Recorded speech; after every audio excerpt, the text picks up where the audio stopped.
And welcome to PM Express. This is the State of the Nation edition. And the president has delivered his very significant State of the Nation because it is his first for his last term in office. There's a lot to account for, but also giving us a sense of what the next 4 years is going to look like. Let's start by looking at what he told us today in terms of the picture, what he met, and how he's managed to run affairs in the last 4 years. Remember, he won on a Monday. He says, since 2007 and 2020, when, of course, that period when they were in power, they managed to have an average GDP growth rate of 7%, which, of course, for him is a big deal in an economy that he says, according to him, when they came in, was on life support. And that will be subject to some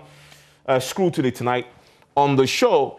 But then look at this. This is one of the boldest claims he makes, and we're going to be subject to some analysis as well.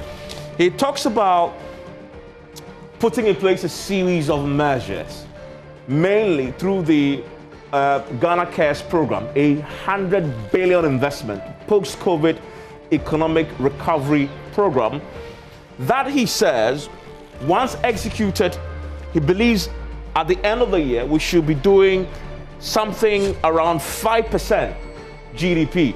Now, this is a projection the president is making in spite of what we've heard from reputable organizations like the IMF, who say to us that the average, regional sub-Saharan GDP is around 3.2%.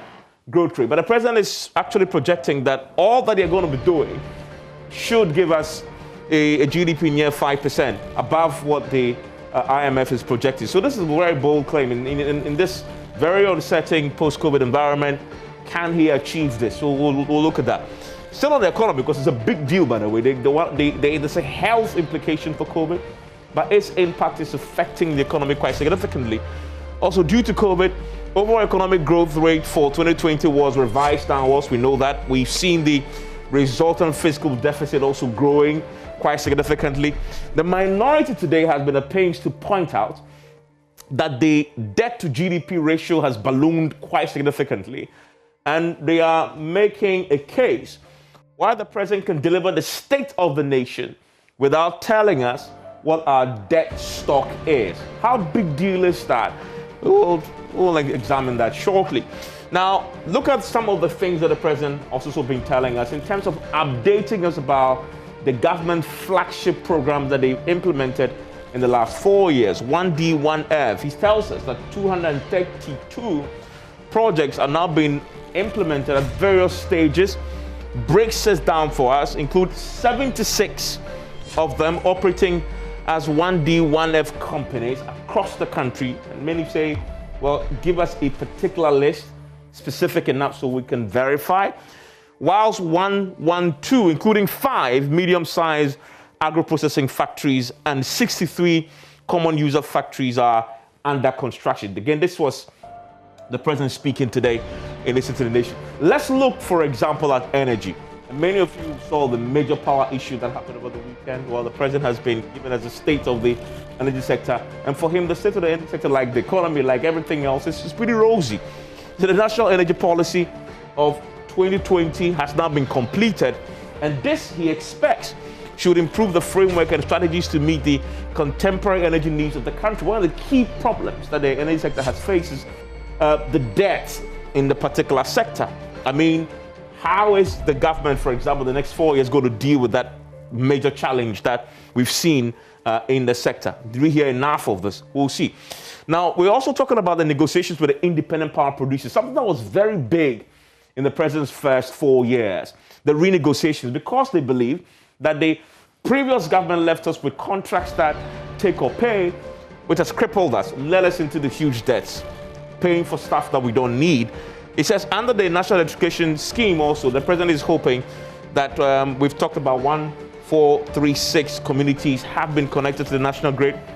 He's hoping to expand it to 100% by the time he leaves in the second term. And the National Petroleum Corporation has so accelerated what he says petroleum exploration activities in inland Voltarian Basin. Good news the president paints there for us. Now, let's look at illegal mining. Here, remember, when he did his last State of the Nation address, talking about the fact that we should have a national conversation. Well, he says the current minister will begin that conversation.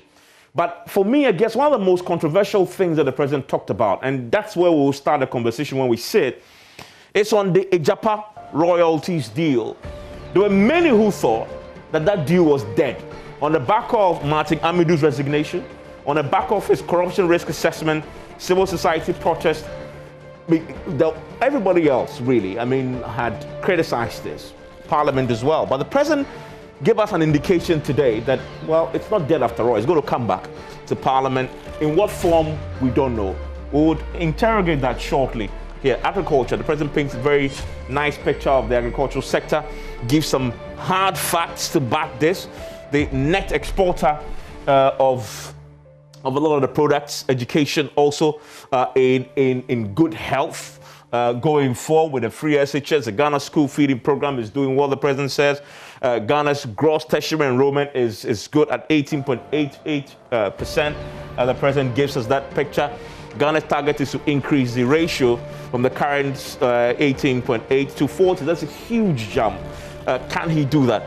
TVET, the president gives us this picture also. The great amount of work, he says, is undertaken by the government has meant that we presently have 307 national ambulances that are in existence under health. Last year, 33 major health projects were approved for implementation.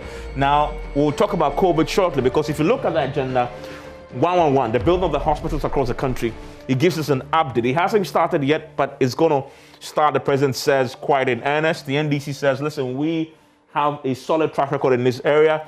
Now, on COVID-19, we've talked about the tracker survey conducted by the Ghana National Statistical Service. According to the COVID-19 business tracker survey, 770,000 workers had their wages reduced. This is a significant number, by the way. 42,000 employees were laid off during the 3-week partial lockdown. And many people say this is grossly, severely understated in terms of impact on economy and businesses. But we also know tonight, and this is key, and I'm one of them, I took my job today, 262,000 Ghanaians have received the first dose of the vaccines, including myself just this morning. The target is to vaccinate 20 million people. Government is expected to receive more. In fact, today we learned from the health minister that we are spending $280 million on vaccines alone. That's huge. I mean, can the Ghanaian economy support all this? It's a big question that we need to ask.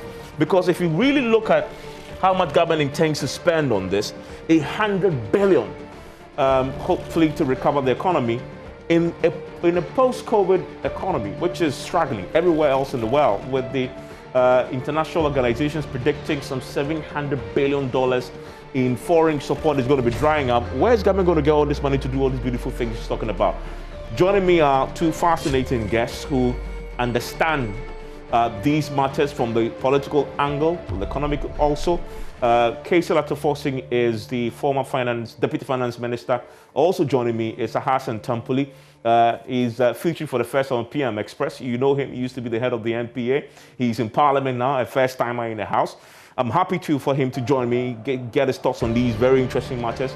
And then we'll have Professor Bokwe in the middle to give us his own independent assessment of these matters. You don't want to go anywhere else. We break down the state of the nation for you. Stay with me.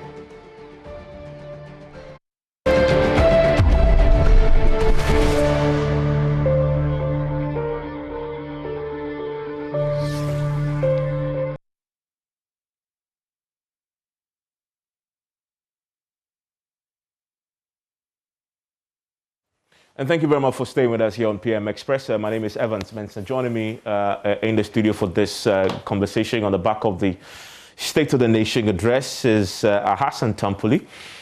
He is the former boss of the NPA, and I'm delighted that he's making his berth on PM Express. I have a feeling we're going to be seeing more of you, not only on PM Express, but across the board. Well, let's say we're taking baby steps. Good to have you. Thank you very much. It's good to be in the company of Ato-Forsyth because he's almost becoming a veteran now when it comes to Parliament and these issues. It's only 4 terms. Only? You're a Mugabe. You're a Mugabe already. That's a long time to be in parliament. You've seen the mighty hat that has fallen in the house, so you can count yourself as one of those very lucky ones. But I'm grateful that you could join me. This is the first time I'm hosting you this year. Yes. So yeah, and your new term also, so congratulations. So also it's your first time in parliament, so good. So this is your first State of the Nation? Yes, so just, okay, when you finish, I'll just set a few records straight. Oh, so do it, let's do it. Yeah, so I'm in and out of MPA. Oh, right? Okay. Because I don't have any deputies. Okay. And by law, the chief executive is supposed to be a statutory signatory to certain matters that will ensure that we have regular products. So what I've done is, my successor, I have meetings with him. I've been told who is going to be my successor, but I've been told to stay put until he's formally given his letter. So what I've done is to discontinue my remuneration for MPA. So January, February, I haven't been paid. So now I'm working for free, more or less, but I'm pretty occupied in Parliament. So you are in transition? I'm in transition. Let me give you free advice. You still have to be careful. Yeah. Because clearly, I think our constitution forbids that.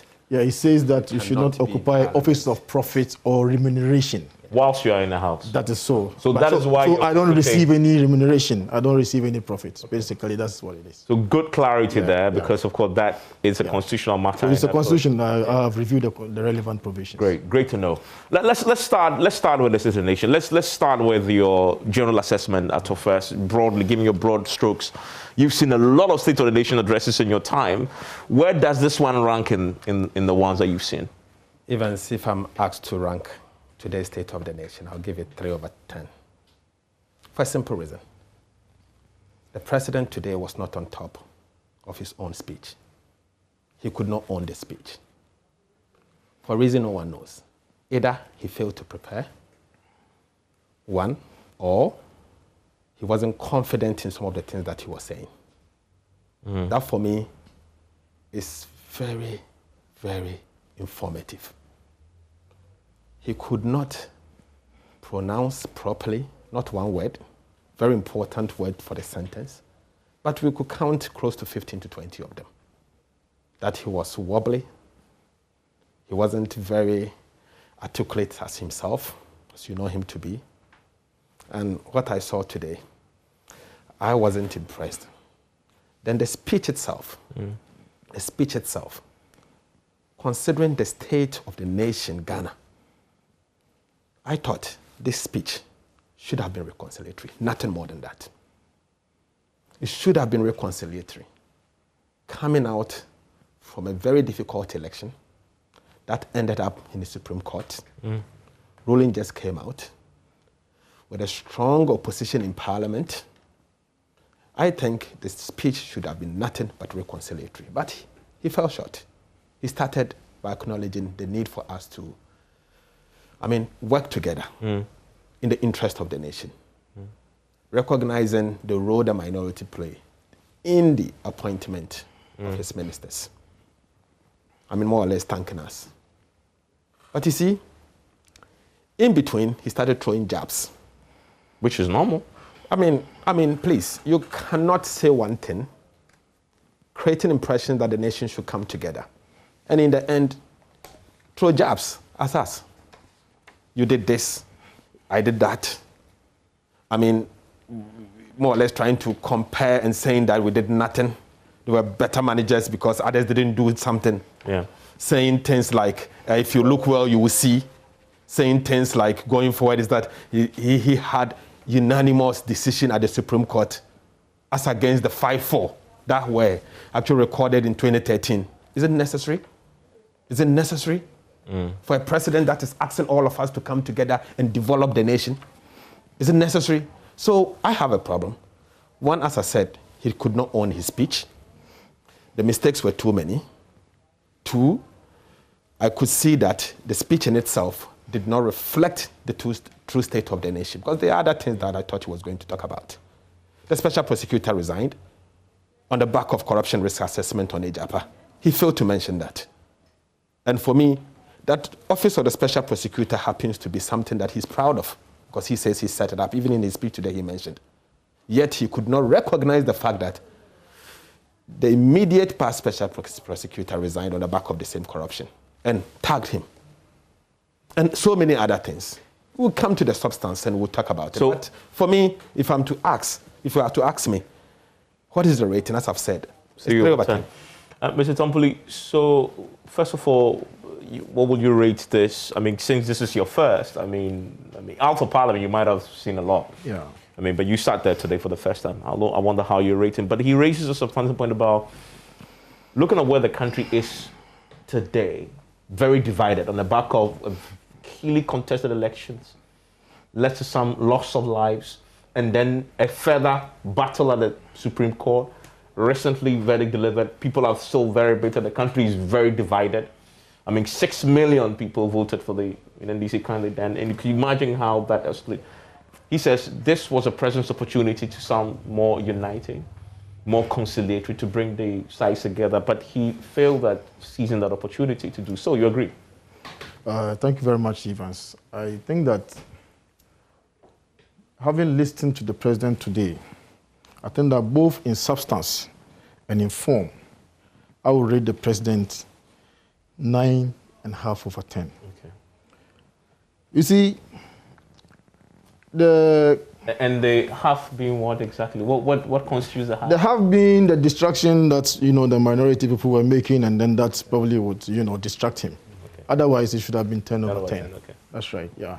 So, as far as I'm concerned, the president has appeared before Parliament to fulfill his constitutional obligation under Article 67 of the 1992 Constitution to deliver the state of the nation. So, this more or less high-level matters that the president would distill. He won't go into various details. For instance, if you come to financial matters, the budget that will be presented on Friday will deal with those things. So we do not expect the president to speak to some details at this stage. But just responding to my question, so in terms of the areas, when I distill the address, I distill about 30 thematic areas that the president mentioned as far as the state of the nation is concerned. He went to speak, he spoke on COVID and its impact on the economy. He dealt with the economy itself, Ghana Beyond Aid, COVAX, health, industry, agri, fishing and aquaculture, education, digitalization and formalization of the economy, judiciary, galamsey, sports, chieftaincy, tourism, water and sanitation, energy and so on and so forth. Now, President dealt with matters that his government has achieved to a very large extent.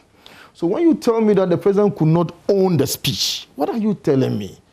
He has said that in terms of COVID-19, we have done A, B, C, D, Z. In terms of galamsey, we have done this, agri, health, energy, and so on and so forth. So who owns those achievements? Who owns it if the president doesn't own it? So really and truly, we all sometimes falter when we are speaking. I think that the standard that they know of the president, that for me tells me that they really appreciate that the president, is on top of his game. So when he is not able to even do what he does always, that they so really admire, then they will take note of it. But the president was on point on all the areas that he dealt with in the state of the nation, matters, Zongo and inner city, gender, and so on and so forth. So almost everything. The state of the nation is not supposed to be an occasion where we come and count the number of cockroaches in Ghana or the number of people who have had diarrhea. We're talking high-level matters. President spoke about different matters. Let's talk about the president not being conciliatory. I refer you to page 3 of the... It says, and with your permission, I quote, "As President of the Republic, I give my firm commitment to this end. And I assure Mr. Speaker and the legislature of the cooperation of the executive in this endeavor. As I indicated in my speech on the 9th December 2020, now is the time for each and every one of us, irrespective of our political affiliations, to unite, join hands, stand shoulder to shoulder, and work hard to place Ghana where she deserves to be." Now, this is an olive branch extending on a hand of friendship to every Ghanaian, he says, regardless. Ato's point is that he said that at the beginning, and then when he's ending, he refers to the Supreme Court verdict, and then he says, well, I want unanimous. Then he repeats unanimous and said, this is not 5-4. This is Unanimous. It's a statement of fact. In 2008, when the same president lost the election, he lost by 40,000 votes. Now that is enough to fill Accra Sports Stadium. He won with 500,000 plus difference this time around. Now he hasn't had the usual courtesy of receiving a call from the losing candidate to show that yes, I have taken this one with equanimity, as the president would do so with humility. And he has done so. He has reached out.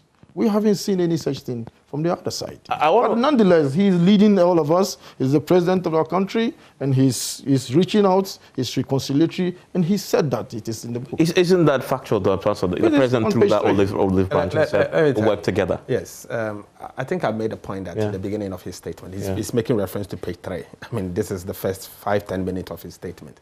He made a point. And in between, he started throwing jabs. So what is he trying to achieve? Let's look at some of the... Let me come in. He made a point that the president is trying to, bring the nation together, and he has not received a call from his opponent saying to congratulate him and all of that. But we know the president very well. This is not the first time he's been a president of this country, or he's contested election. We saw him in 2008. In 2008, when he lost to President Mills, I'm not aware that he conceded defeat. And I have no recollection, but that's so long ago that so long you can't be categorical about it. I know what I'm talking about. Under extraordinary circumstances. You can't be too sure about that. You can't be too sure. Look, you don't have I was a member of parliament at the time. But you are not, if you cause him... I was a member of parliament at the time. And I know that did not happen. Say that the president did not... So please, you can check. I wanted to go to some of the substance now, because there's a lot of substance that we need to be dissecting. Let's start, for me, with the surprise element today, which was Agyapa. If you ask many people who have followed this, apart from insiders, of course, in the president's own inner circle, I doubt if even Mr. Tampulu would have expected the president's announcement today. Most people thought the Agyapa deal was dead. It cost president's own first appointed special prosecutor his resignation. It cost him a lot of headache in the House. He, in fact, himself withdrew it, admitted in a statement that things may have gone wrong and so they should be try to amend it. Internationally, there are a lot of articles that are written about this. And then the president comes today to say to us, the first time, that it is coming back. What's your reaction to that when you heard it? For me, Evans, to start with, that statement from the president to Parliament and the nation today is disrespectful. Why? One, Agyapa in its current form is not before Parliament. In fact, Parliament has approved it. Parliament has approved it. I was expecting the president to have said that he will come before us, or ask his minister to come before us and withdraw or get Parliament to rescind the earlier decision. Because you have a deal that was approved by Parliament and approval by the majority side, the MPP majority side of Parliament alone. Yeah, because you walked out. We walked out and we made reference to certain issues. But the president, you walked out. So the MPP majority approved the Agyapa deal. As it stands, Agyapa is not before Parliament. Parliament has finished its part of the bargain. The president has not informed us officially that they are going to withdraw or rescind the decision of the previous Parliament. Yet he's telling us he's going to bring Agyapa to us again. On what basis? What is the basis? Because we've made our case. But Evans, let me tell you. But isn't what he said today an admission that he got the first one wrong? So first of all, he should have apologized to us first. Okay. Because look, I tell you why he should apologize. He's the same person who gave executive approval. So he presupposes that he knew everything. And he's very confident about it. And the president gave executive approval at the blind side of his cabinet that he should go to Parliament. Is that factual? Oh, it's factual. It's executive approval. Evans. This must have gone to Cabinet. Are you saying Cabinet did not approve? Let me tell you. It's executive approval. I sat on this. Are you saying cabinet did not approve? I was the cabinet. So you Are said you saying for a fact? So, yes. What came before Parliament was an executive approval. Let me moderate. I'll come to your turn. You're saying that the president, without the knowledge of his cabinet, approved this? Yes. That's Let me incredible. put it this way. Evans, what was laid before Parliament, that finance committee, of which I was the ranking member, yeah. deliberated upon, and then sent a report to the plenary. Came with a document with the president's secretary, signing that the president, His Excellency, has given an executive approval. Not the cabinet. Not cabinet. Executive approval for us to consider and approve. This is factual. You can check it. I sat on this EJAPA for a long time, and you know I made a serious case about EJAPA from the onset. So I know what I'm talking about. So it's him who approved it. It came to Parliament. In any case, even if cabinet looks at it, the president has ultimate responsibility. Of course. But in this case, his cabinet did not see it. He himself approved it, executive approval, and signed by the secretary to the president. But Evans, the serious issue of EJAPA hasn't changed. We raised legitimate concerns. One, where it was incorporated. So he listened to you. Is that why he... So has he come back to say sorry to Ghanaians? Has he come back to tell us that he's sorry what he did was wrong? Must he do that before you realize it? He needs to apologize to us big time. So if not Evans, the vigilance of Parliament, I'll come to if not the vigilance of Parliament, this deal would have gone through easily. If not the vigilance of minority. No, but when you say vigilance of Parliament, you've already made the point. Parliament has approved. Parliament has approved. No, but we raised the point. Yeah. The minority raised the point. It didn't change No. You see, it is the issues that we raised. That is why His Excellency the President decided not to go ahead. Because, come on, that is allocating yourself too much of the credit because society came in. And then there was... But they picked the feed from us. They picked the feed from us. They picked the feed from us. So if you had kept quiet, what would they have seen? So you don't give the president credit at all in acknowledging that this is a bad deal. In fact, the point you make... I'm not aware he had done that. The point you make is a very serious point, that as it stands now, the president has a validly approved deal. Yes. That the government can, if they want, go ahead and implement. But so this is a government that, although has that, decides that I won't because you and others have raised the issue. And I'm not want to take it back to Parliament in a different form. So what are you taking back to Parliament? We don't know yet. We've raised about 5 points. It is in a document. So let me make a point. We've raised 5 points. One, the question of where it was incorporated, the jurisdiction of the company. Yeah. We said it's a tax haven. And no country in the world incorporates its sovereign wealth fund in a tax haven. That is wrong. It's unethical and it's wrong. It's possible that new one of this company may not have that in. Okay, so we've mentioned that. So maybe they are going to form a new company. We don't know. Let them come. Number two, we've said that 1 billion valuation fee is something we do not understand because our calculation proves or shows us that clearly EJAPA per its current valuation should be nothing less than $3.7 billion. So 1 billion is undervaluation. And if they are to go ahead, the taxpayer will be worse off by $2.7 billion. So we disagree. We mentioned the issue of directorship and all of that. We raised so many other issues, and the corruption issues, conflict of interest concerns that we raised. The special prosecutor then decided to do corruption risk assessment. One leg. He's come out with his report. There is other part we need to be concerned about, and that is the financial part.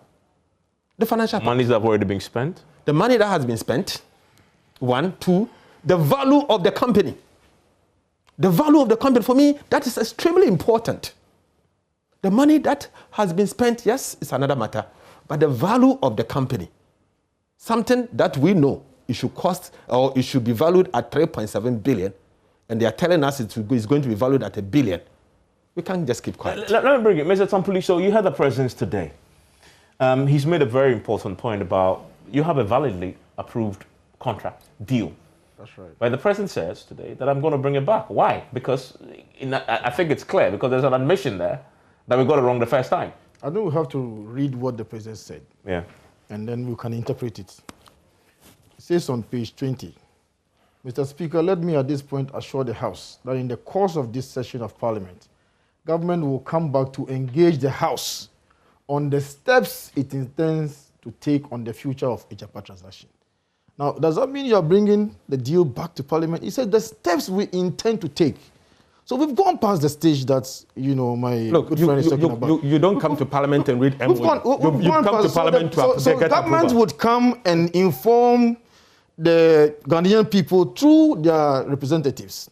This is what we intend to do. Issues have been raised. This is a confirmation that it's not dead. Ejapa is not dead. Precisely. Yeah. This is something that Parliament has, by resolution, granted, approved. But the fundamental question is asking is that why do you need to come back to Parliament when you already have a deal that Parliament has washed its hands and done with?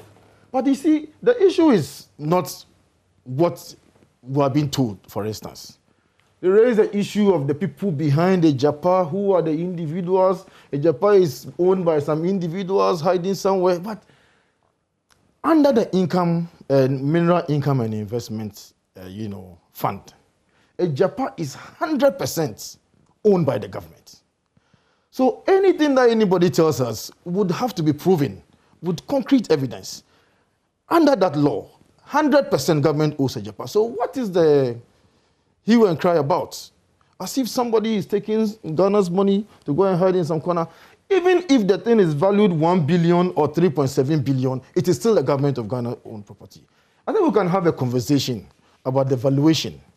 And probably those are some of the things that I don't want to second guess the president, but I believe they had good reasons to put a break on the continuation of the deal, pending further, discussion, and then probably receive advice. So if the president has come to the realization that this is the way to go, then he has probably received good advice. You see, the issue that we are not being told, sometimes the matter is being veneered, but a data bank,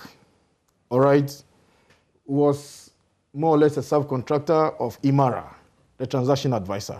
Now, the presence of data bank in all of these things, having regard to data bank's relationship with the finance minister, that is why we have all this, hula balloon. That's why we have all this hula balloon. That is not entirely. Now, as we speak, data bank has completely withdrawn. No, that's not entirely. If you can't pay all that on that. How much are they paid? $4 million. All right, and they are on a monthly retainership of $15,000. It goes beyond the data bank question. It goes to the question about the collateralization of our valuation, but also the tax haven question is also there. They politically exposed people beyond the finance minister, including Musafo Mafo's son, all those people. I mean, it is far more bigger than that. So now, you see, we are... And the propriety of collateralizing... the propriety. Yeah. I believe some time ago, if my memory serves me right, the former president, John Mahama, also tried something similar. Mentioned it. I thought it was appropriate. And you supported it. Come on. My very good friend. No. Please. Let me see, my brother. You supported it. You supported it, and the ex-president said that, look, if we can earn this much in future, and there is a way that we can get it now, why should we wait until future to develop what we have to do as future heritage for our children? That's what he said. So you're addressing it is the same idea, principle. the concept is the same. What about the principle? I'm not speculating. At the principle. We are using the heritage fund at the time under the petroleum management fund. That is what we were using at the time. We are speculating. Briefly, because to do the STX deal. Remember, the STX, it was supposed to... We are talking about Ejapa, you are bringing STX. No, but I'm saying that this is the same concept. Let me address a quick point. Don't bring Ejapa close to STX. Please address it. Evans, my concern is, I do not support the principles. The principle of getting money up front for... Yes, I do not support the principles. Mm-hmm. I do not support... But your government tried something similar. No, we did not. You did. STX. We did not. Let me make a point. In 2008, under... Not STS. There was something similar with the minerals. Let me come in. He's making race for STS. You are talking of Ghana Gold. Ghana Gold, yes. You see, in the year 2009, the then Minister Dufour, under President Mills, had gone to Parliament as part of the budget and made reference to government intention that going forward they will consider getting all Ghana gold put into a vehicle owned by the state 100%. Owned by the state 100%. Not selling 50% and then listing it owned by the state so that if the value goes up, the state can benefit from it. And the object of that was to see, that was an intent in a budget statement. Okay. That Is it different from this one? Yes, massive. The ultimate principle We are selling 51%. The underlying and principle then we are was listing 49% on the London Yes, Stock and I tell you why there's a huge difference. Okay. I tell you why there's a huge difference. The difference is, Let me tell you, President you Akufo-Addo can ask a question and answer yourself. The difference is that, one, the issue of valuation does not arise because the company belongs to you. If it goes 100%, increase 10 times, 500 times, it's still yours. Okay? It's still yours.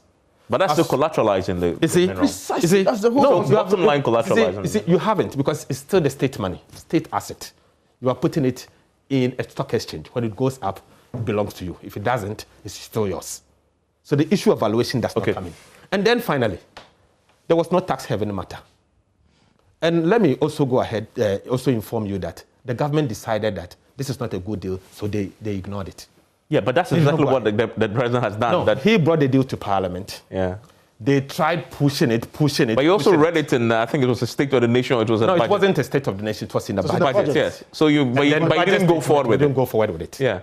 We didn't even consider it. But both are parliamentary considerations. No, but we didn't. Once you put in the budget. It's the intention. One is an intent. Okay. So when you But the budget is everything in the budget you decided to change Ghana name. Okay. Ejapalize it. Okay, so it's a name. Ejaboni. So it's That's a what name. you've done. So gentlemen. So the problem is with the name. You've said categorically that no matter what form it comes in, you're opposed to it. Evans, let me assure you and viewers tonight that the 137 members of Parliament on the side of the NDC will not in any day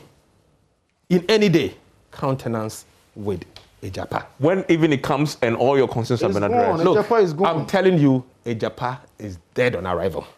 And the president should not try to bring back Ejapa to the floor because the 137 members of Parliament on the side of the NDC will resist it.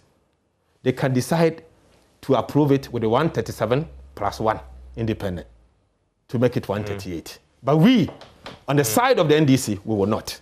And going forward, our fight against Ejapa, if they try, we will intensify it to wherever we want to go because we believe that it is not in the best interest of this nation. I want to take a quick break. When I return, there are big issues around the economy that we need to deal with, right? The president today spent a significant part of his time dealing about the economy and the impact of COVID and a plan to revive the economy. He's going to spend $100 billion. He says the plan is so good that by the end of the year, we should be doing a GDP of 5%. Above the average as predicted by the IMF. We'll look into that. And then we'll look at the other political issues that he touched on. We've talked about the unity bill, but he also talked about the Supreme Court and how to move forward. Stay with me. The economy up next.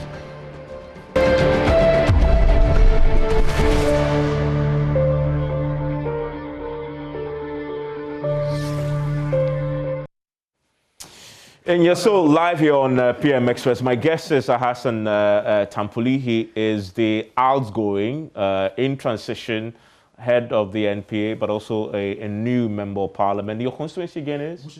Gushagu. And to the people of Gushagu, I'm sure he's saying a big good evening to you.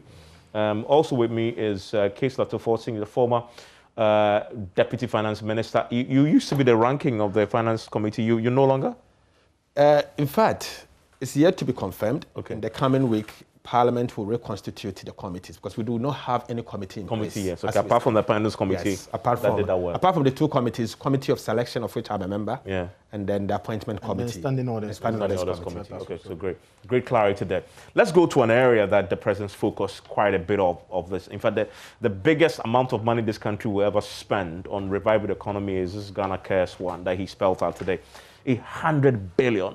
And the president today laid out in bullets the key areas that the Ghana Cares program will focus on. I want to quickly share with our audience this, because this has been something that has been talked about a lot. So one is, the first area is supporting commercial farming, attract educated youth into commercial farming, building the country's light manufacturing sector, developing engineering, fast-tracking digitization, developing Ghana's housing construction sector, establishing Ghana as a regional hub, reviewing and optimizing implementation of the government flagships and key programs, creating jobs for young people. Now, he also talks about the National Development Bank, which will also give assistance to businesses, and then makes this bold point about all this. They expect this to lead to a rebound of the economy strongly, nearly 5% GDP by the end of the year, more than the average as predicted by the IMF for Sub-Saharan Africa. Do you share the president's optimism in this area of the economy? No. He was clear that they are better managers of the economy than you are, and that's the only reason why in the midst of the crisis, they can still spend 100 billion. Yes, because he borrowed for it. I mean, going to borrow and say that you are a better manager of economy is something that I cannot think far. It takes credibility. I cannot think far. Evans, on the back of borrowing, to feed into your question, the president again was silent for the first time. Because what I know is that any time the Minister of Finance is due to deliver the budget, the president will come before him. The reason is the president will signal the policy direction, the Minister of Finance will come and continue. Oftentimes, and all the times that I've witnessed, I've been in the House for 12 years, and this is my 13th year. So probably this is the 13th State of the Nation address that I've sat in. So anytime the president appears before us, one thing that is common, he will mention the public debt. Yeah. Today, President Akufo-Addo decided to be silent about public debt. Why? We don't know. Friday. We know. I'm talking about the budget will say, but he should. But why are you in a hurry? You see, we are not in a hurry, but I've pointed to you. Okay, so Evans, we know the public debt is about 78% of. But this is the state of the nation, right, Mr. Tampoli? State of the nation. State of the nation. What is this? Ghana's economy, debt is. You have to tell the state of your economy. We can't tell the state of the economy without telling us what the debt situation is. He inherited a Just a second. I want to answer that question. Can you tell us the state of the economy without telling what the debt situation is? You can tell us the state of the economy without necessarily mentioning the debt profile.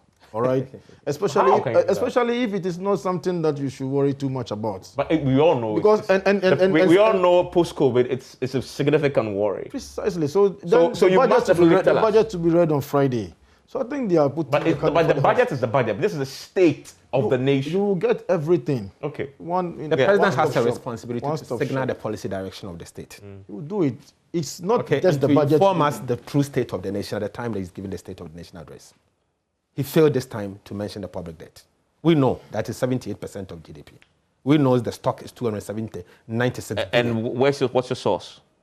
Look, we are in the circles. And when the president and everyone decide to be jittery, not to give information, you dig for it yourself. 78%. 78% of GDP. And you had Minority Leader making reference. But we know that it's 290. We're in debt distress then?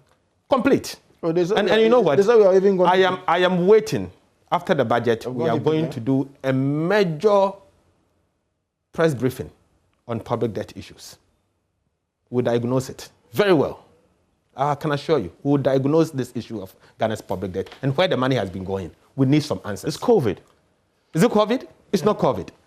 It's COVID. Well, COVID, please, you see, one thing the health minister announced today, in an interview with us, that they are spending $280 million just on vaccine. It's yet to come. Yet to be spent. I'm talking about what has been spent now. Yet to be spent. What has been spent today? They took it from 120 billion to 297 billion. We'll come to it. But let me tell you, this president is telling us in the coming days, they are going to spend 100 billion Ghana cedis. In the next 3 years. 3 years. And gave us some indication where the money is going to go. What he gave there, I heard you say the detail. I don't call this detail. It's not detail at all. He only mentioned where it's going to go. I mean, indication where it's going to go. I'm waiting for the budget. And I hope the budget statement will give us some significant detail, because we deserve to know the detail. We want to know how much of the $100 million, 100 billion cedis is going into each sector where the president makes reference, and for what project. We want to know the detail. We also want to know the processes. How many years are they going to spend the money? The impact on public debt profile and debt sustainability, most importantly. Debt sustainability. Because you're expecting that much of this will be borrowed. Oh yes, I mean, we have, you know, the 297 billion Ghana cedis public debt has destroyed the fiscal completely. The fiscal will come on Tuesday. You see it. Can they do this? Because we will end up spending 60% of our revenue, 70% of our public revenue, domestic revenue on debt service. Can they do this without at least some tax adjustment? Tax adjustment, I've already heard Kodu Oponkroma signaling that there should be a tax increases. Yeah. Because he used a technical word called measures, revenue measures. And anytime you hear revenue measures, it means tax increases. Tax increases. I listened to him carefully. And he went ahead and said that government cannot continue borrowing. They will have to raise revenue. So yes, there's going to be some measures, some tax increases. As to where it's going to come from, we are waiting. We hope that that tax measure will not be distortionary to the economy. And we are going to see it. Mr. Tampuli, so you listen to the president. You've taken the big line item, 100 billion, right? The key question that arises is, where is government going to get 100 billion cedis in this COVID environment where money is simply not available, hard to come by? You know, in this environment that we find ourselves, the credibility of the government is what sometimes attracts some of these, you know, funds, aid, grants, and so on and so forth that you get to support your economy. So, as we speak, my brother mentions the issue of debt sustainability and so on and so forth. In fact, I even heard one of the minority members mention that Ghana has gone HIPIC and so on and so forth. It's worse than HIPIC, in fact. Now, how can a country go HIPIC? A country is declared HIPIC if you are not able to meet your debt sustainability as far as, you know, the debts are concerned, relative to the principal, not so? You are the economist. Now, at the time that Ghana went HIPIC in 2001, our debt to GDP ratio was about 180%. We are anywhere close to half of 180%. Where are we now today, as of today? So you hear from what the finance minister, I don't want to second guess the finance minister, but you see, the issue is that we are nowhere close to HIPIC. He is saying, assuming without admitting that his numbers are correct, 78%. Now it was 180% in 2000. So we're nowhere close to what they're talking about. In any event, I disagree with you. These areas that we are talking about, first he wants the details. The details will be provided in the budget. But you haven't answered my question. Where's government going to get 100 billion from? That's what I'm saying. Ghana government will raise. The president has declared Ghana beyond aid. So yes, we will use different means. You know, fundamentally, you borrow. Of course, you can float bonds. You can do all manner of things. You see, it's not only Ghana that is in this situation. Every country across the world has been hit by this pandemic. And you have to do something, squeeze water out of the turnip. So that's exactly what we are doing. I think it takes a lot of ingenuity to be able to even boldly say that you are going to support your economy with 100 billion Ghana cedis. So let's wait and see. He said it before, he's done it. He said he was going to deliver free senior high school. They said, why are you going to get the money? Today, do we have free senior high school or not? We have it. So when the president says, I will do, just wait and see whether he'll do it or not. But I think the most bold statement that the president made, you made reference to, is the issue of the 5% of GDP, 5% above the IMF projection. The IMF projection is 3.2. Now, president is bold enough to say that with the cumulative effect of all that we are doing, we are likely to go way beyond the IMF projection. So I think that we have to look. We talk about the debt situation. Evans, Look IMF at has never made country that specific. sub-Saharan Africa. Average. Sub-Saharan Never Africa. made specific, country specific. But instead at 3.5. But that is what it is. Yes. It says here about the IMF's 2021 January projection of 3.2% for sub-Saharan Africa. But you said. Of course, you know what I'm talking about. Don't put a spin. You know what I'm talking about. Last year, 33 major health projects were approved for implementation at the cost of 890 million euros. Now, if you don't know where all these debts came from, then you should look into this document. You find all of that. Where the debt actually was spent on. We have spent it on areas that would spin more or less the development of the economy and then growth of the economy. So you see, yes, when you look at page 15, government has also introduced several interventions at the high school. Some of these are 198 million academic intervention support program dedicated for extra classes for students in SHS, implementation of free internet connectivity for secondary school, full absorption of VEC registration fee for all students. So the money is being spent in Ghana for the benefit of Ghanaians to spur the economy. On that last note, Mr. Tofosing, that's what indication does the State of the Nation give you ahead of Friday? Because that's the budget. How much confidence do you have now in what's to come? Because this is supposed to sort of give an indication. If this is anything to go by, what's your expectation about it? I'm scared. Very worried. I'm a very worried man as a Ghanaian. In the sense that hearing the president, the summary of his statement is additional promises and additional expenditure. At the time that we know, and he himself alluded to the fact that revenue isn't doing that great. At the time that we know that our debt is hitting the ceiling, at the time Ghana is struggling to service its debt, Evans, I heard him say that Ghana is nowhere near HIPC. Not at all. Because of one single indicator. An indicator he uses debt as a percentage to GDP. But you see, when you are preparing debt sustainability analysis and to check whether the country's debt is sustainable, it's not debt to GDP. Because you don't use your GDP. So, but it's what? We don't have. Because you have other indicators like debt service as a percentage to your domestic revenue. Compare it now to the HIPC era.